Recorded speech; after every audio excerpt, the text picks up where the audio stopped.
Yes sir. Hello everyone. इथे doctor प्राध्यापक Sharad Gadekar yes sir. And माजी dean of arts and fine arts Pune university आणि मी डॉक्टर अर्जुन जाधव. या शिरसोफळला आम्ही आलेलो आहोत. साधारणतः वरवंडपासून हे अंतर 17 ते 18 किलोमीटर आहे आणि डॉक्टर शरदराव गाडेकरांनी ही अतिशय उत्कृष्ट अशी एक बाग, हे बघा तुम्हाला बाग दिसते. तर चासकर सर आणि हे यांच्याबरोबर आपण गप्पा मारणार आहोत. ओके शरदराव, किती वर्ष झाली? हां, 2 वर्ष आणि 3 महिन्याची एकूण ही झाडं आहेत. अच्छा. सध्या आपण हा माल हार्वेस्ट केलेला आहे. लंडनला यंदा आपली कन्साइनमेंट गेली 2 टनाची. एकूण साधारण मालाची साईज आपल्याकडे होती केशर आंब्याची 200 ग्रॅमच्या अबव ते 350-400 ग्रॅमपर्यंत आपली साईज होती.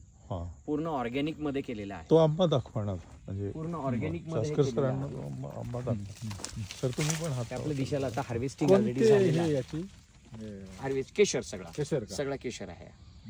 ही सर्वसाधारणतः किती झाडं आहेत सगळी? ही एकूण 600 आहेत. तर आता ही 300 झाडं आपली हार्वेस्टिंग साठी रेडी आहेत. म्हणजे हार्वेस्टिंग झालेलं आहे ऑलरेडी. आपल्या लक्षात येईल की अशी फळं आहेत याच्यामध्ये. साधारण एका झाडाला ऍव्हरेज आपल्याला 12 ते 13 किलो माल ह्यावेळेस निघाला. किलो मिळाला. अशा प्रकारे ही आपण बाग 2 वर्ष आणि 3 महिने साधारण याचं प्लांटेशन होऊन झालंय आणि याला फलधारणा बऱ्यापैकी आलेली आहे, नाही का? नाही, हार्वेस्टिंग करून हा शिल्लक राहिलेला माल आहे. हार्वेस्टिंग करून करून म्हणजे हार्वेस्टिंग ऑलरेडी झालंय याचं. हार्वेस्टिंग 90% हार्वेस्टिंग झालेलं आहे. 10% हार्वेस्टिंग राहिलेला आहे. 10% म्हणजे आता किरकोळ मधला माल बाकी आहे, जो ह्याला आलेला नाही, स्टेजला आलेला नव्हता, तोच माल शिल्लक बाकी आहे. आता काही झाडांना तुम्हाला मॅक्झिमम दिसेल, काही झाडांचा बऱ्यापैकी गेलेला आहे ऑलरेडी. जसं की सर तुम्ही तिथपर्यंत त्यांच्याबरोबर बागेमध्ये साधारण साईज आपली ही होती. आता तुम्ही विचारता ना ही साईज ह्याच्या अबव साईज होती. बरं, उन्हाळ्यात वगैरे काय पाण्याची का ड्रीप इरिगेशन आहे, ती टोटल ड्रीप आहे. आणि तुमची काय विहीर आहे का? विहीर आहे इथे, पलीकडे विहीर आहे, 9 परस विहीर आहे. इथे बोरवेल आहे, हे दिसतं इथे बोरवेल आहे. अच्छा. ह्या बोरवेलला फिल्टरपेक्षाही उत्तम पाणी तुम्हाला मिळेल. इथे कुठेही फिल्टर उन्हाळ्यात ह्या सर्वांना पाणी पुरेल. त्यासाठी पुढे सुविधा आहे शेततळ्याची. हे पुढच्या बाजूला दिसते ते शेततळ आहे. अच्छा, तुमचंच आहे? हा, आपलंच आहे. एकूण हे 4 एकराचा प्लॉट आहे.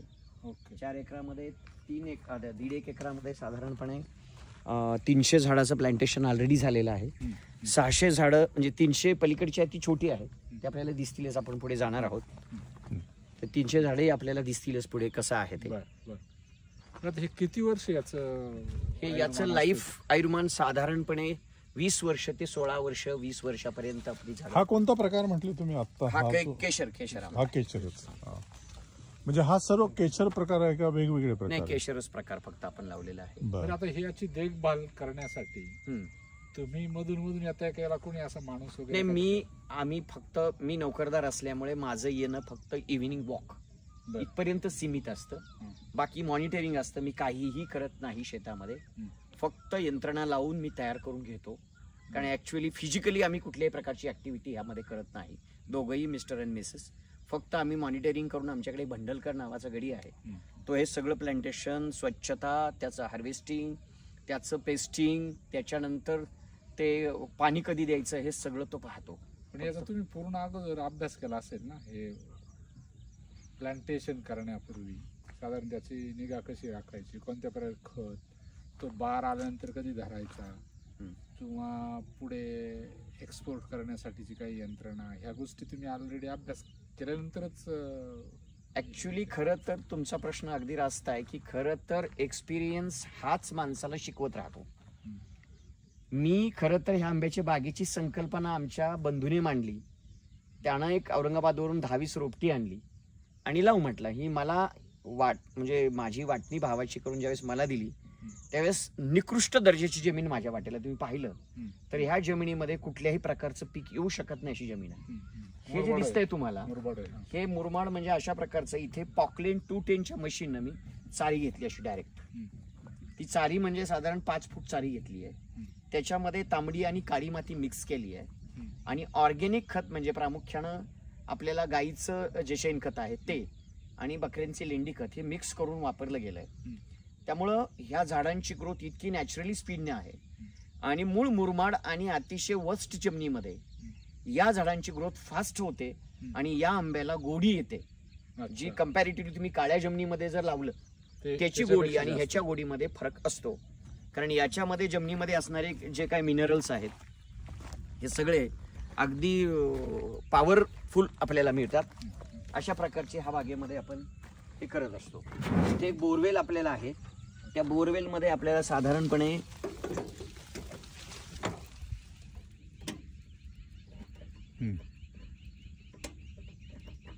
लाईट गेलेला आहे. लाईट गेलेला आहे. बरं जाऊ दे तो. हां, तर बोरवेल आहे, याच्यामध्ये 2 इंची पाणी आम्हाला उन्हाळ्यात ते आउटलेट देत असतं. त्यामुळं ह्या बागेची निगा राखायसाठी विशेष एफर्ट फक्त आमचा गडी आणि आम्ही फार तर फार संध्याकाळी येत असतो. एक माणसं शहरामध्ये एक निवांत असा श्वास शोधत असतात, आम्ही मात्र तो निर्माण केला आहे. इकडे बऱ्याचशा तोडलेले दिसतात. ते तोडले नाहीत, वारीने येतात. वाऱ्याने तुटल्या. चासकर सर इथे या. हे बघा, याला किती कमीत कमी याला किती फळ आहेत? या प्रत्येक झाडाला साधारणपणे 12 ते 15 किलो माल होता. किलो म्हणजे साधारण किलो म्हणजे साधारण 250 ग्रॅमचं एक फळ पडतं आपल्याला. इथे उभे राहा. 4 फळं जर आपण गृहीत धरली तर 80, 85, 90, काही गाडेकर 100 सर 100 पर्यंत फळ आपल्या बागेला एका झाडाला आतापर्यंत हे हार्वेस्ट करून, म्हणजे फार जो माल भरलेला नाही अजून, आता हा आलेला नाही माल, कारण ह्या मालाला एक्झामिनेशन असतं. नाही तसं नाही पिकत माल हा कच्चाच काढला जातो, पण येण्याची एक प्रक्रिया असते. त्यामध्ये प्रामुख्यानं हा देठ खाली खड्ड्यात जातो याचा, आणि बाजूने उंचवटा तयार होऊन त्याला छान तो परिपक्व झालेला. हा, मग 2 दिवसामध्ये तुम्ही 3 दिवसामध्ये तुम्हाला रायपन पोझिशनला तो येऊन जातो. अशा प्रकारे ही तशी तर ही 2 वर्षाचं आहे, पण आपल्या लक्षात येईल साधारणपणे ह्या फळाची साईज किंवा झाडाची साईज 2-2.25 वर्षामध्ये एक 10 ते 15 फूट 10 ते 12 फुटापर्यंत झाड आहे. आता याची आणखी उंची वगैरे वाढू शकते झाडाची? वाढते, साधारण 15 फुटापर्यंत आपण नेतो. पसरेल वगैरे? पसरेल नाही, आपण त्याला शेप देतो. नॅचरली पसरत नाही, आपण शेंडा कट करतो आणि गोल आकारात केलेली. याची हार्वेस्टिंग झाल्यानंतर आता कटिंग होईल. कटिंग झाल्यानंतर त्याला शेप येतो, पुन्हा ते फुटतं आणि पुन्हा नवीन हे येतं. जितका त्याची काडी जाड राहते, जाड म्हणजे प्रामुख्यानं समजा याला आता फळ आलेलं आहे, येऊन गेलंय बघा याला, ह्याला जितका हा दांडा जाड राहतो, म्हणजे आपण जर पुढून कट केला तर हा दांडा भरला जातो. हा दांडा भरला याचा अर्थ त्याच्याकडे कपॅसिटी डेव्हलप होते आणि त्याला 1, 2, 3, 5 फळ तो बेअर करू शकतो, एवढी कपॅसिटी याच्यात डेव्हलप होते. आणि म्हणून मग त्याचा बेनिफिट आपल्याला जास्तीत जास्त फळं मिळण्यासाठी होत असतो. आता बघा, वर्षानुवर्ष आता हे 3 वर्षाचं झाड आहे, 5, 6, 10 वर्ष त्याचं फळ देण्याची हे जरा वाढत असेल? वाढत राहते. आता हे 2 वर्ष. यस, जसं आपण आता पाहिलं की याची फलधारणा 12 ते 15 किलो आहे, पुढच्या वर्षी हा 20 किलोवर जाणार, त्याच्या पुढच्या वर्षी हा 30 किलो जाणार. म्हणजे अर्थात ह्या आंब्याचं उत्पन्न जर मला आता 12 किलो माल मिळाला, याचा अर्थ 2 वर्षानंतर माझं एका झाडाचं उत्पन्न 110 रुपये किलोने माल हा एक्सपोर्टला मी दिलाय. म्हणजे 1200 रुपयाला माझं एक झाड गेलं ॲव्हरेज मला 1200 उत्पन्न. माझी 300 झाड आहेत, याचा अर्थ तुम्ही काउंटिंग करून लक्षात येईल तुमच्या की साधारणपणे 3 ते 3.25 लाख 2 वर्षानंतर मला ह्या वस्ट जमिनीच्या बागेमध्ये झाले. प्लस मला आनंद आहे, सॅटिस्फॅक्शन आहे की जे आपल्याला दुसरीकडे कुठेही मिळणार नाही. आणि जर खरं क्वालिटी लाईफ जगायचं असेल तर नक्की प्रत्येकाला निसर्गाच्या सानिध्यात यावं लागेल. समाजासाठी काहीतरी विष सोडून, किंवा आपण आगे ऑर्गॅनिक म्हणतो पण हे प्युअर ऑर्गॅनिक आहे, याला काहीही केलेलं नाही, फक्त खत टाकणं. तुमच्या खत लक्षात येईल खाली काय, खाली शेणखत वगैरे शेणखतच टाकायचं. आता घेऊन ठेवलं बघा, लेंडी खत घेतलंय, शेणखत घेतलंय, आता गडी तो काढणार, उखरणार, टाकून देणार, पुरून टाकणार, ही प्रक्रिया सुरू होणार. अशा प्रकारे ह्या बागेची जनरली आपण आता निगा राखली जाते. प्लस या बागेमध्ये फक्त आंबा नाही लावून चालत, तर क्रॉस फर्टिलायझेशनसाठी वेगळ्या प्रकारची झाडं आपल्याला लावावी लागतात. प्रामुख्यानं आता त्यामध्ये आता हे बघा, हे माझं फळ होतं आता हार्वेस्टिंग नंतर, हे तुम्हाला फळ आहे ना 350 ग्रॅम साधारण दिसेल हे. हा. ह्या फळाची हे साईज मोठं आहे आहे जरा. हार्वेस्टिंग झाल्याने नाही का, इथे दिसते तुम्हाला. हे साधारण 350 ग्रॅमचं फळ तुम्हाला दिसेल, याची साईज आहे. आता याचं बऱ्यापैकी 2-2.5 टन माल गेल्यामुळे ते माल कमी शिल्लक राहिला. जे आता आपण तुम्ही म्हटले क्रॉस फर्टिलायझेशन, हा, मी तो प्रश्न तर मुद्दाम- वेगळी काय झाडं लावली? ते आता आपल्याकडे मोसंबी आहे, 3-4 अच्छा. मोसंबी या आहे. पद्धतीने. शेवग्याची 6 ते 7 झाडं आहेत, जांभळाची 12 ते 15 झाडं आहेत. आणि यामध्ये 300 ते 350 झाडं केवळ आपण क्रॉस फर्टिलायझेशन साठी म्हणून सीताफळ लावलेलं आहे. अच्छा, बऱ्यापैकी हा कडेने सर्व सीताफळ. सीताफळ लावलंय. बऱ्यापैकी ज्यावेळेस आपल्याला ह्याचं फ्लावरिंग येत असते, त्या फ्लावरिंग स्टेजला शेवगा, जांभूळ आणि आंबा याची फ्लावरिंगचं वय साधारण एकसारखं असतं. मग मधमाशी ज्यावेळेस त्याहून यावर बसत असते, तोपर्यंत फर्टिलायझेशन फळांचं होत नाही. म्हणून कधी कधी मधमाशांचे पोळे पण इथं आणून ठेवले जातात. अच्छा, पण आपल्याला ती गरज पडत नाही. त्याचं कारण याच्यावरच्या मधमाशा याच्यावर बसतात. इव्हन घरमाशी पण हा प्रयोग करते, फक्त तिला एका झाडावरून दुसऱ्या झाडाकडे जाण्याची आवश्यकता असते. आता हे काय क्रॉस, मोसंबी का? हा क्रॉस म्हणून लावलेली ही मोसंबी आहे. तुम्ही बघू शकता त्याला फळं किती आहेत. त्यानंतर इकडे एक मोसंबी आहे, हे क्रॉस आहे. क्रॉस याने की आपण ह्याला त्या मधमाशीनं याच्यावर उडून येणं गरजेचं आहे आणि त्याच्यावरून याच्यावर बसणं गरजेचं आहे. म्हणून हा शेवगा आहे, जो आपल्याला घरी ऑर्गॅनिक, ज्याला मोरिंगा म्हणतो आपण, तो मोरिंगा आपल्याला भरमसाठ अशा प्रकारच्या शेंगा देतो. आमच्या 10 घरामध्ये खाऊन खाऊन थकून गेले आणि वाळून गेलेलं आहे, इतक्या प्रकारची क्वांटिटी त्याला होती. आता तुम्ही पाहत असाल की याला मोसंब्या किती आहेत. मोसंबीची बघा किती क्वांटिटी, फळ खूप आहे. हा खूप फळ आहे त्याला. तर हे इथे हा ऑरेंज आहे, मुद्दाम ऑरेंज लावलाय. हा ऑरेंज तुमच्या लक्षात येत असेल, ह्याला फळं किती आहेत. हा ऑरेंज आहे आपल्याकडे, हा संत्रा आहे. म्हणजे याचा काही खरं तर मेन उद्देश असा नाही की बाबा आपण संत्रा यात लावावा, पण त्यामधली एक धारणा अशी आहे की यामध्ये याला फळ होऊन याच्या फर्टिलायझेशनमुळे आपल्याला आंब्याला पहार जास्त पकडला जातो आणि फायदा त्याचा जास्त होतो. त्यामुळे क्रॉस आपल्याला हे लागतं फ्लावरिंग. अशा प्रकारची जांभळीची झाड आहे का? ही जांभळ आहे. अशा प्रकारची एक साधारण 16 ते 17 जांभळीची झाड आहेत मागेकडे. ती कंपाऊंडच्या जवळपासच लावलेली आहे. आता त्या बाजूला सगळी जांभळ आहे. ही आणि तुम्ही वरती दिसतंय त्याचं शेततळ आहे का मग? हा, आता शेततळ ते बघूया आपण. आता हा आंबा बघा, याच्यामध्ये काही भाग राहिलेला आहे. आता हा दुसरा बहार मधला आंबा आहे. हे तुमच्या लक्षात येईल याला फळं कशा प्रकारची आहेत. यातलंही शॉर्टिंग होऊन शिल्लक राहिलेला हा माल आहे, म्हणजे यातलं शॉर्टिंग. आता एक वेगळ्या जातीचा आंबा आहे बघा. त्यामध्ये कधी कधी आपण फसतो आणि वेगळ्या जातीचा आंबा आपल्याला मिळतो. त्यातला हा वेगळ्या जातीचा आंबा अच्छा, आपल्याला प्राप्त म्हणजे झालेला. केशर नाही हा. हा केशर नाहीये. त्याचं जरा फळाचं हे पण घड पण साईज जरा वेगळी मोठं आहे, मोठं त्याची धारणा वेगळी आहे आणि तो केशर नाहीच आहे. आहे. हा, आता याच्यामध्ये हे बघा, या प्रकारे याला फळधारणा होत असते. ह्या प्रकारचं फळ आहे याला. आणि हे सगळं आता रायपन स्टेजला आहे. आपण काही हे नेत नाही.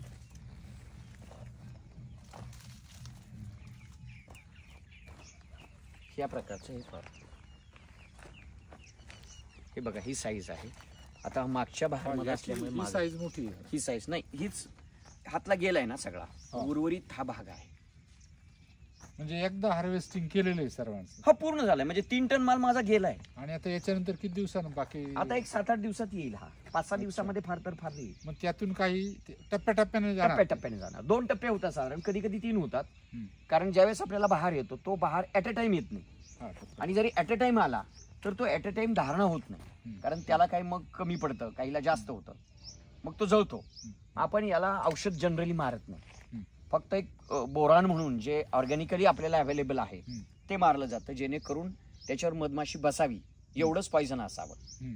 मधमाशी बसावी. अन्यथा जर औषध मारलं तर मधमाशी बसत नाही. आणि मधमाशी जर इकडून तिकडे झाली नाही तर तुमची फलधारणा कमी होते. अच्छा, नॅचरली हा प्रकार आहे. यातला आता हे राहिलेलं आहे बघा, मागे जे आहे ना त्याचं कमी प्रमाणात गेलेलं आहे.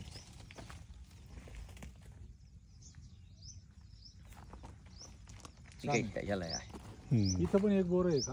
हा, इथे एक बोर आहे. अशी 2 बोर आहेत आपल्याकडे.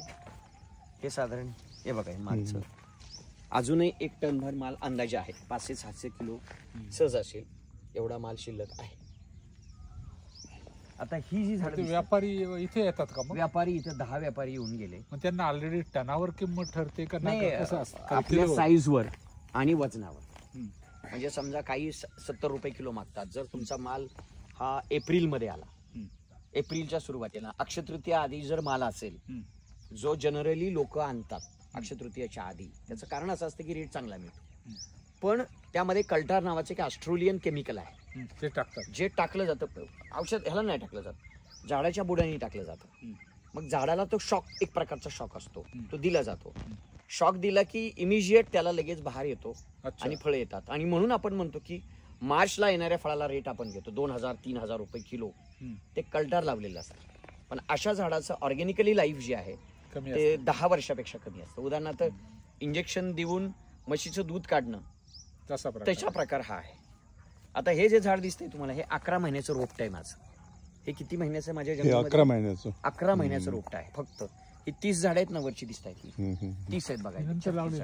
हा, ही जमीन बघा, 210च्या मशीनने खांदलं गेलंय. हे इथे एक बोर आहे आणि ही सगळी 30 झाडं नंतर प्लॅन केलेली आहेत.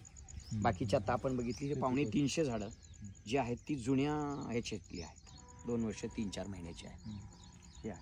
यासाठी चला वरती ती बाजूनं आपण केळी लावली, पुन्हा क्रॉस फर्टिलायझेशन साठी लागते म्हणून केळी आहे. आता तिला ती वेलेली आहे की त्याला केळी लागलेली आहे. मग हे नॅचरली आपल्याला जे काही हे असतात आवश्यक जी आपल्याला जगण्यासाठी, त्यामध्ये तुम्हाला प्रत्येक प्रकार मी झाडाचा लावलेला आहे. जांभळ दिसेल, शेवगा दिसेल, यामध्ये मोसंबी आहे, ऑरेंज आहे. हा वेगळ्या प्रकारचा हा झाड आहे जो आंबा आहे. तो मागाचे हा कोणता आंबा आहे आता? वेगळी जातच वेगळी. हा प्रकार कोणता आहे? हा प्रकार नीलम हा प्रकार आहे. हा नीलम आहे. पण तो नीलम आपण जाणून बुजून लावलेला नाही, चुकून त्यात आले. ज्यावेळेस ते नॅचरली हे झालेलं आहे, ते नॅचरली हे झालेलं रोपट आहे.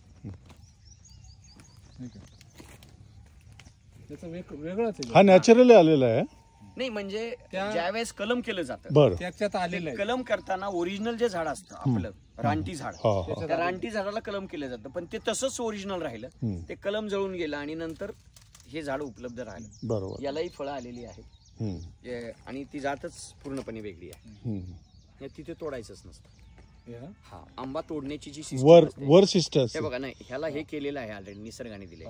हे धरायचं आणि हे असं तोडायचं. नाही खाली जर तोडलं ना त्याचा चीक त्याच्यावर येणार आणि मग तो हे होणार, खराब आंबाच खराब, करेक्ट नासतो. इव्हन आपल्या अंगावर म्हणून ते तोडण्याची पद्धती पण वरच असते. याला प्रत्येकाला नाही नॅचरली दिलेलं आहे. इथे हे दिलेलं आहे, हे पकडायचं आणि ओढायचं. आपण असा करतो, आपण इथून तोडला नाही. फार सायंटिफिक अभ्यास आहे याचा आणि शरदरावने तो अभ्यास केलेला आहे. आपण असंच शिकत गेलाय तुम्ही, मज्जा म्हणून शिकत. म्हणजे खास असं तुम्ही ट्रेनिंग घेतलं नाही? नाही ट्रेनिंग शेतकऱ्याला कशाला. मग तुम्हाला ही आयडिया आली कशी? म्हणजे नाही, मी सांगितलं ना, माझ्या बंधूने 4-10 झाडं आणली. तो म्हणला दादा लाव, त्यानं लावली. आता त्याची बाग तुम्ही बघाल, त्याची झाडं अशी आहेत. हा, चांगल्या रानातली. तुमच्या अगोदर लावली? माझ्या अगोदर 6 महिन्याची आहेत आणि माझी 2-2.5 वर्षाची झाडे. तुम्ही पाहता साईज काय, 15-20 फूट पर्यंत. खूप चांगली झाडे. संध्याकाळी आम्ही येतो इकडे निवांत फिरायला. चला की वरती. यासाठी उन्हाळ्यामध्ये कधी जर पाण्याचं शॉर्टेज आलं, एक इमर्जन्सी येऊ शकते. आणि एवढे महागाई आपण इन्व्हेस्टमेंट एवढी केलेली असते, असं नको व्हायला की बाबा 6 महिने पाऊसच नाही पडला, तर आपल्याकडे रिझर्व्ह स्टॉक लागतो. म्हणून हे शेततळ मी कन्स्ट्रक्ट केले 2 वर्षापूर्वी. शेततळ्याला सबसिडी पण मिळते. सबसिडी ही शासन एक फॉर्मल आता तुम्ही धरावर थोडं फक्त भरायचं ना, म्हणजे बघा ना. आता हे कोणता हे आहे? हा जांभूळ हा प्रकार आहे. जांभूळ प्रकार आहे. आणि ह्या जांभळाची साधारण एक 15 ते 20 झाडं आहेत. ही 20 झाड आहे. ही 20 झाडं आहेत जांभळाची. त्या बाजूने याचं वयवर्ष किती आहे? याचं वयवर्ष 2 वर्ष आणि 3 महिने झाले. तुम्ही बघता हे 15 ते 20 फूट झाड, 15 ते 20 फूट झाड आहे. त्याचं वय तेवढंच आहे आपल्याला. जे याला फलधारणा कधी येणार? आता पुढच्या वर्षी याला येईल. साधारण 3.5 वर्षानंतर त्याला फलधारणा येत असते जांभळीला. हा, आणि याला मात्र आंब्यालाही लागते, कारण ते कलमाचं असतं. आंब्याला साधारणपणे 2 वर्षानंतर फळ लागतं. तसं तर कलम असेल तर त्याच वर्षी लागतं. परंतु जोपर्यंत त्याच्या झाडामध्ये बेरिंग कपॅसिटी निर्माण होत नाही, तोपर्यंत आपल्याला त्याला फळ धरता येत नाही. म्हणजे झाडाचा व्यास जो आहे, म्हणजे बुडाचा व्यास हा साधारणपणे 4-4.5 इंचाच्या आत असा दरम्यान व्हावा, तर ते आपल्याला त्याची फलधारणा करून धरावी शकतो. तर माझ्या ह्या 300 झाडाची ती झालेली आहे. म्हणून यंदाचं माझं हार्वेस्टिंग ह्या झाडाचं झालेलं आहे. या आपण शेततळ बघूया.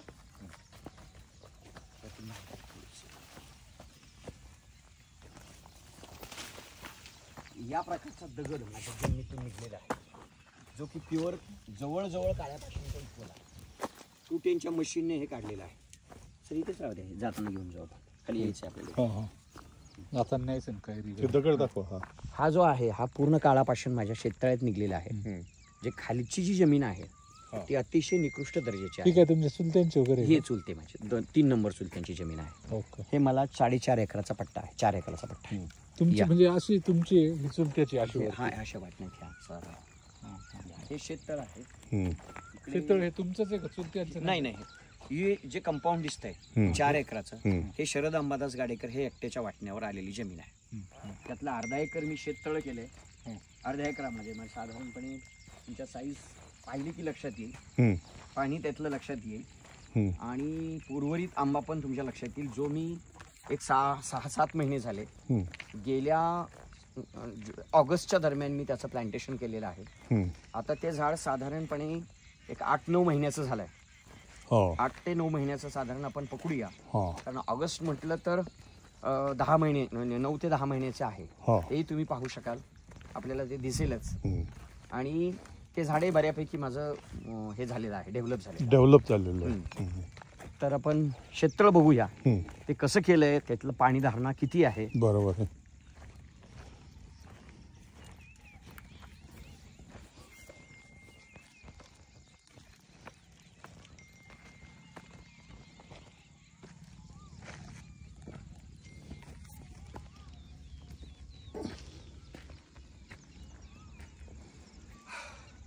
अतिशय उत्तम प्रकारचं पाणी आहे. नॅचरल रिसोर्सेस मधनं हे आलेलं पाणी आहे. बोरचं आणि विहिरीचं पाणी आहे. हा ह्याची कपॅसिटी हे पोहण्यासाठी पण आपण वापरू शकतो. शुद्ध एकदम. हा पाणी एकदम क्लीन आहे, त्याला काहीही टाकण्याची वापरण्याची गरज नाही. हेच पाणी वापरतो. उन्हाळ्यात आपण हे वापरतो. याला काही मोटर टाकावी लागत नाही. मग हे प्रेशरने मेंटेन केलं जातं. आता पाईप टाकलं ना आत, त्या विहिरीतली मोटर चालू केली, फक्त चालू आणि बंद करायची. बंद केली की ते पाणी सक केलं, आपण कॉक फिरवून द्यायचे. हा माझा 6-7 महिन्यापूर्वीचा आंबा. पुढे तुमचंच आहे? ते माझंच आहे. ती पपई दिसते का तुम्हाला कोपऱ्यावर? अच्छा. त्या पपईपर्यंत हा आंबा आहे. पुन्हा सीताफळ तुम्हाला दिसेल कडेल. ही नारळाची. हा पहिला टप्पा. हा पहिला टप्पा. हा दुसरा टप्पा. दुसरा टप्पा आहे. नाही तिसरा नाही, हे दोन्ही हा दुसऱ्याच टप्प्यामध्ये मी लावलेली. ही 310 झाड आहे. चांगली नाही, ती भरलेली जमीन आहे.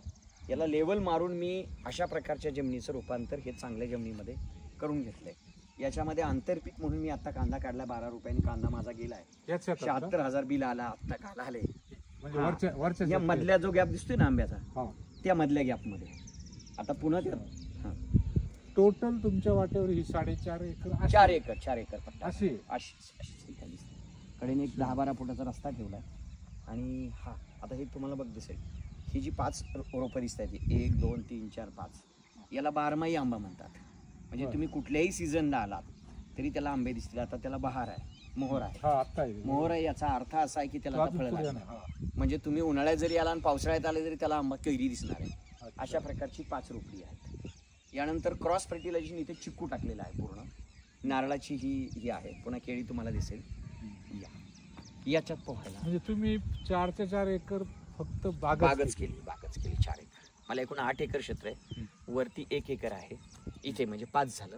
आणि 2.25 एकर माझा उत्तम प्रतीचा ऊस आहे तिकडे घराजवळ. हा, पण ह्याला सगळं ऑटोमाइज आणि ड्रीप आहे. दारं धरायचं नाही कुठेही, तुम्हाला कशालाही दारं नाही. इव्हन त्या कांदा लावलाय त्याला पण ड्रीप काढून टाकली. हे सर्व हाताळायला एकच माणूस सगळं हँडल करतो. 8च्या 8 एकर शेती एकटाच हँडल करतो. याला दुसरा माणूस कुणीही नाही. तो सकाळी येतो, दिवसभर त्याला काय कुठे असेल तो करतो. फक्त खुरपणी आणि इतर गवत काढण्यासाठी मात्र इतर आपण लेबर हायर करतो.